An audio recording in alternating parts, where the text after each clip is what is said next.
Mes bébous, si vous souhaitez soutenir le travail de qualité, n'hésitez pas à récompenser cette vidéo d'un petit pouce ou d'un abonnement. On sera là jusqu'à la fin de l'Open d'Australie. Zverev sort une performance de titan face à Alcaraz, un match qui prouve toutes les limites actuelles du jeune espagnol. On va y revenir en longueur dans cette vidéo. Medvedev au finish face à Ubibi et mes pronostics pour les demi-finales. C'est le programme foudroyant de ton nouveau digest de l'Open d'Australie. Et on attaque juste après ça.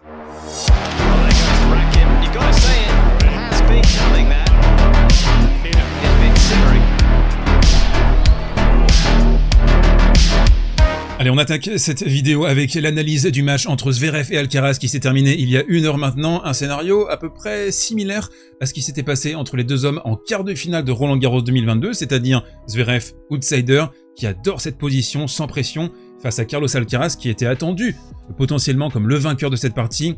Et la première composante essentielle de cette rencontre, ça a été la qualité de service prodigieuse de la part du Z. Il est dans le premier set à un terrifiant 89% de première balle. C'est n'importe quoi et ça a été le thème globalement de cette partie. Mais surtout, ce qui a été fou de la part de Zverev sur quasiment l'ensemble de la partie, ce sont les zones qu'il a réussi à toucher derrière sa première. C'était très près des lignes hautées, il a fait un massacre extérieur aussi. On était à quoi, 10, 15, 20 cm des lignes à chaque fois. Ce socle, on le sait, conditionne toujours la performance de Zverev. Quand il passe ses premières à très haute fréquence comme ça, il va pouvoir engager un jeu conquérant offensif. Et c'est ce qu'il a réalisé dans cette partie, surtout dans les 2 premières manches hallucinantes de qualité. Franchement, il a sorti un match, une dinguerie, très agressif à chaque fois. Dès qu'il en avait l'opportunité, il est à 7 sur 7 à la volée. Alcaraz est à 4 coups gagnants simplement sur le premier set, 12 fautes directes. Bascule dans le cœur de la deuxième manche désormais. Carlos Alcaraz qui va se procurer 2 balles de break sur ce 6e jeu. Et je vous ai déjà parlé du péché mignon de la part d'Alcaraz qui a tendance à s'enflammer, qui a tendance à surjouer ses points très importants. Et là, donc, il va réactiver son coup droit. Et tu ne peux pas te permettre dans cette position avec un Zverev qui est en feu. Il faut le bloquer. Il faut réussir à lui dire « Ok, là, Zverev, t'es à 100% de ton niveau, je vais te redescendre comme les meilleurs joueurs actuels du monde arrivent à faire. » Et ici, typiquement, il s'est octroyé une position intéressante. Il est à l'intérieur du court avec son revers. Il va le caviarder complètement. Et c'est ce genre de petits détails qui ont permis à Zverev de maintenir son emprise sur la rencontre. Réaction immédiate de la part de Zverev qui va breaker sur le jeu suivant. C'est un classique en tennis. Vous avez des balles de break, vous les faites pas, vous vous faites breaker derrière. Zverev qui va être impérial à la volée dans cette séquence avec 3 volées bien tenues pour breaker Alcaraz. Il est à 90% de première sur le 2e set. Et puis on a vu aussi ses qualités de transition défense-attaque qui ont été extraordinaires, sa couverture de terrain et puis son placement. On en avait parlé en preview de ce match. Il a été systématiquement campé sur la baseline sur le début de la partie. Et à contrario, eh bien on a un Carlos Alcaraz qui est moisi dans ses shot selection et qui n'arrive pas à embourber la partie. Par conséquent, on va se retrouver à 6-1, 6-3, 5-2 et pour moi ce coup, il est symptomatique de l'attitude de Carlos Alcaraz sur le début de la partie. On va le dire peut-être un tout petit peu violemment, mais c'est un revers de gamin, quoi. Il n'y a pas vraiment de compacité dans ce qu'il propose. Carlitos, il est trop dans un tennis de fulgurance, il doit apprendre à mieux gérer les temps faibles. On a vu quantité de points où il n'était pas forcément en bonne position, où il forçait ses coups. Il a aussi pas forcément très bien touché ses amortis. Zverev était en permanence dessus parce que justement le Z, il était campé sur sa baseline, il n'était pas à 4 mètres de la ligne de fond, donc mauvaise lecture de jeu, impatience. Et un Alcaraz finalement qui nous rappelle que ouais, depuis ce qui s'est passé à Cincinnati, c'est plus vraiment le même joueur, c'est plus le joueur alerte, aérien et sur un nuage. Là, il est revenu sur terre définitivement. Donc là, on se dirige vers un 6-1, 6-3, 6-3, une déculottée, un cauchemar pour Carlitos. Et c'est pas exactement ce qui va se passer, incroyable, avec une réaction fantastique du jeune espagnol, 6 sur 6 pourtant de première balle de la part de Zverev sur ce jeu. Il y a 2 aces également, mais les zones, justement, si vous revoyez ce jeu attentivement, les zones elles sont moins bonnes, elles sont en plein milieu du carré. Donc on a un Zverev qui va être un tantinet moins agressif et Alcaraz qui va moduler enfin, serais-je tenté de dire, son coup droit, beaucoup plus de volume sur le coup droit de Zverev. Et dans le tie-break du 3e set, exceptionnel. 3 passings hors de ce monde de la part de Carlitos ici, dans toutes les positions avant, quand il était de l'autre côté. Il va sortir un truc phénoménal, les frissons vraiment devant ce match. Ce joueur, Alcaraz, même s'il y a des défauts, même si, ouais, ok, c'est plus le même joueur là depuis ce qui s'est passé à Cincinnati, c'est quand même un des rares gars qui peut te faire lever de ta chaise, quoi, te bondir parce qu'il propose un truc sidérant, quoi. C'est un joueur spécial. Mais dès le début du 4e, on va retomber dans cette indolence, dans cette nonchalance, et ça, c'est le point typique. Il est pas assez méchant, je trouve, sur cette action. Là, il faut terminer beaucoup plus fort, viser le corps limite de Zverev. faut pas hésiter, faut flinguer Zverev.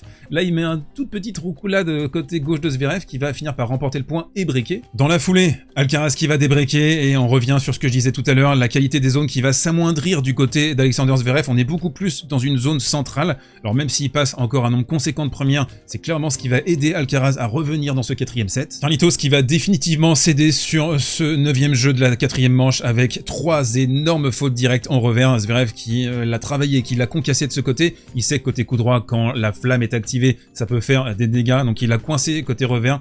Et Alcaraz qui fait des fautes juste après un jeu très accroché où il pouvait potentiellement passer devant. Et je trouve qu'il a manqué de gestion. On a vu un Zverev en plus un petit peu emprunté début 4e avec un MTO. Ce match, je trouve, c'est une photographie parfaite de l'état de Carlos Alcaraz actuellement, de ses qualités tennistiques et de ses défauts. Il a des qualités énormes, les fulgurances, les hot shots, une capacité à électriser la foule et à faire des points absolument incroyables. Mais il y a un manque de fil conducteur dans son jeu, il va se frustrer très vite, il force son jeu aussi parfois, il tente des coups difficiles alors qu'il devrait plutôt essayer de moduler, d'arrondir, de faire travailler. Il a du mal aussi sur la gestion des momentum, il a du mal à faire redescendre la qualité tennistique de son adversaire. En gros, la gestion des temps faibles, elle n'est pas optimale. Et là, Carlitos, il est désormais dans la 2e phase de sa carrière, il est plus dans cette insouciance qu'il a portée jusqu'à la victoire à Wimbledon en finale contre Novak Djokovic.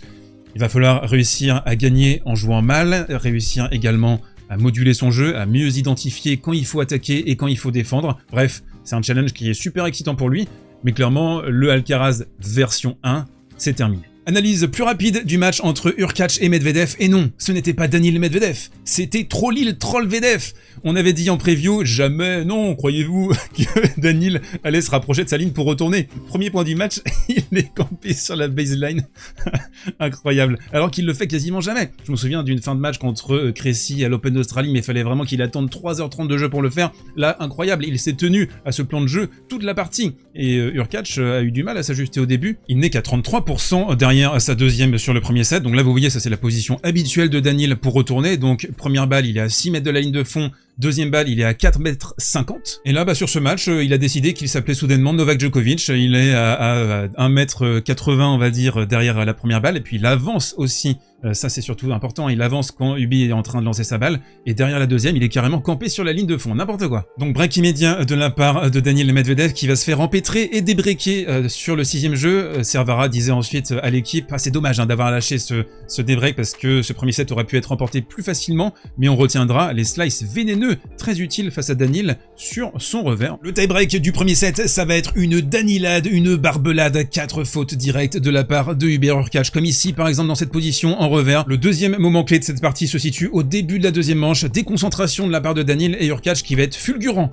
sur ce jeu de retour. Là, il va envoyer un 1-2 retour de l'espace. Très belle construction également du joueur polonais. On avance, on se retrouve au début de la 3e manche et là il y a une véritable odeur de chaos sur ce match. Ça peut partir dans tous les sens, on le sent. Revers caviardé de la part de Medvedev, double faute et derrière il va s'en sortir grâce à son service. Et un peu contre toute attente parce qu'on voit clairement que Daniil est touché. Il fait extrêmement chaud sur la Rod Laver Arena. Il va s'accrocher, il va poser les barbelés en revers, il va être incroyable. Et Ubibi dans cette position qui va nous sortir une petite double des familles qui va craquer le premier. Donc très étonnant, Medvedev qui passe devant. Medvedev juste après qui va être mené 0,40 et grâce à sa grinta, sa défense, son identification des moments pertinents pour attaquer, qui va s'en sortir de 7-1 pour le russe et même break d'entrée dans la 4e avec cette technique baroque de zinzin. Je voulais vraiment vous montrer ça. C'est n'importe quoi. Il fait un geste avec son coude mais ça part dans tous les sens. C'est génial et pourtant ça fait mouche. C'est ça qui est fou avec ce joueur, c'est que visuellement tu te dis mais comment est-ce que ça fonctionne parfois surtout là dans ce coup c'est n'importe quoi.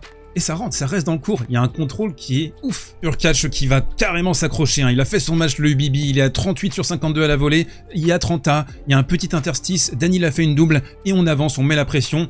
Franchement, il a grave fait son game le tonton. Et comme je vous disais en début d'analyse, les petits slices bien vénéneux, bien comme il faut. Un à droite, un droit devant qui vont faire exploser Daniil en coup droit. Et ça va être le 7. Pour Hurkacz. Dernière palette, nous sommes dans le cœur du 5e. Daniil qui va hausser sa qualité de service, qui va être à 75% de première sur ce 5e set. Et surtout, ce qui est énorme ici, c'est ce jeu de retour qu'il a sorti en mixant les positions. Il a un petit peu reculé, il a avancé, il a essayé de surprendre, il a essayé de travailler Hurkacz. Et ce gars, il a le gène du champion, c'est un matcheur, c'est un compétiteur de l'extrême. Et on peut tout dire de Daniil, on peut se concentrer sur ses excès, on peut se concentrer sur ses petites phrases, on peut se concentrer sur son intelligence globale de jeu.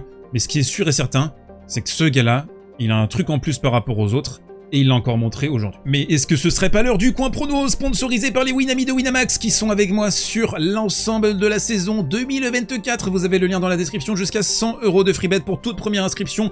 Offre, s'il vous plaît, réservé aux adultes. Nous avons les demi-finales ce vendredi, ça va être une dingue entre Novak Djokovic et Yannick Sinner, et l'autre match concernera Daniil Medvedev et Alexander Zverev. Vous voyez les cotes pour ces deux matchs. On attaque avec la première partie entre Zverev et Medvedev, aka le rompichisco. Je n'en peux plus de ce match-up. Non mais vraiment, il y a eu quoi? Il y a eu 6 matchs la saison dernière entre les deux. 6 purges, j'en peux plus. Bref, 3 clés de compréhension. La première, le service et le retour. Daniil sait absorber et relancer le service du Z. Globalement, on a un meilleur contrôle de balle du côté de Daniil. La deuxième clé de compréhension, c'est le plafond max et la gestion mentale. Elle sera capitale. Zverev qui a été hallucinant face à Alcaraz pendant 2 sets et demi, quand il est à son meilleur, quand il est à son plafond max, on sait qu'il est particulièrement dangereux, mais Medvedev l'a dominé, je le disais, 5 fois sur 6 en 2023, donc il comprend, il maîtrise ce match-up actuellement. Et la dernière clé de compréhension, c'est le physique, de joueurs qui sont touchés physiquement. Là, ils arrivent en demi-finale, ils sont un peu rincés. Daniil, Cervera disait à l'équipe, il est un peu cassé de partout, il faut essayer de le rafistoler. Il a beaucoup donné sur ce début de quinzaine. Et la question qu'on doit se poser, c'est est-ce que Zverev n'a pas piqué un petit peu trop tôt sur ce quart de finale? Est-ce que son niveau ne va pas s'affaisser un tout petit peu? Mon bilan, c'est Medvedev favori, 60-40. Et là, on arrive sur du lourd. Vous l'attendiez, Novak Djokovic versus Yannick Sinner. 4-2 entre les deux hommes. La première clé de compréhension, c'est le format en 3-7 gagnant. Ça change tout, c'est un autre sport, vous le savez. Le niveau moyen de Djokovic est hallucinant. Gestion paranormale des moments clés, expérience délirante du format, il sait quand appuyer, il sait quand se préserver un tout petit peu, il maîtrise absolument toutes les composantes du format en 3-7 gagnant, il est au sommet de son art je trouve dans la gestion mentale à 36 ans. Sinner de son côté, c'est simplement sa deuxième demi en Grand Chelem, et sa première c'était face à Novak Djokovic à Wimbledon, donc il y a un manque d'expérience, ça pourrait coincé à un moment donné, c'est très bien peut-être de faire un 1-7 partout, mais il faut continuer à avancer, et justement c'est l'autre clé, l'extra vitesse. C'est-à-dire que pour battre Djokovic, il faut le battre plusieurs fois. C'est l'homme aux 1000 vies. Et sur ce match, il n'y aura pas de miracle. Sinner devra révéler le champion qui sommeille en lui. Il faudra rien produire de moins que ça. Donc il faudra un Sinner au maximum de ses capacités pendant toute la partie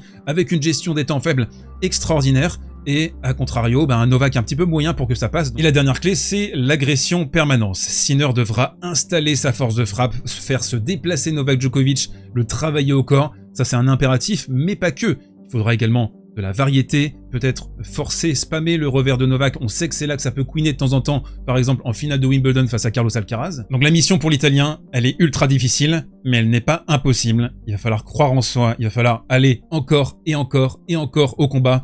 Je mets Novak Djokovic favori à 65-35. Donnez-moi vos pronostics dans les commentaires. On se retrouve ce vendredi pour débriefer les demi-finales. Des bisous, ciao!